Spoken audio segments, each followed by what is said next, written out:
भारतातल्या 12 ज्योतिर्लिंगापैकी 8वे ज्योतिर्लिंग असलेल्या औंढा नागनाथ मंदिराच्या संवर्धन कामात भ्रष्टाचाराचा संशय व्यक्त करण्यात आला आहे.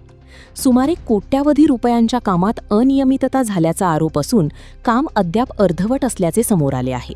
या अर्धवट कामाच्या विषयावर स्थानिकचे नागरिक गणेश देशमुख यांनी आपली प्रतिक्रिया दिली आहे. औंढा नागनाथ तीर्थक्षेत्र हे 12 ज्योतिर्लिंगापैकी एक 8वे ज्योतिर्लिंग आहे.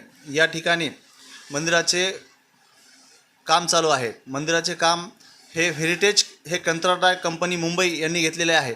पण गेल्या काही दिवसापासून या कंपनीने अर्धवट काम सोडून गेलेली आहे. टेंडर प्रक्रियेवरही प्रश्न उपस्थित झाले असून संबंधित कंत्राटदाराने काम वेळेत पूर्ण केले नसल्याने भाविकांमध्ये नाराजी वाढली आहे. दरम्यान पावसाळ्यात मंदिर परिसरात पाणी झिरपण्याची भीती स्थानिकचे नागरिक गणेश देशमुख यांनी व्यक्त केली आहे.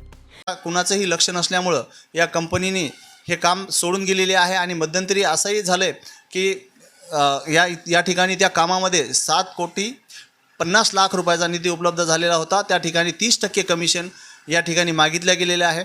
यामुळे ह्या मंदिराचं काम स्थगित झालेलं आहे आणि कंपनीने हे काम सोडून निघून गेलेली आहे.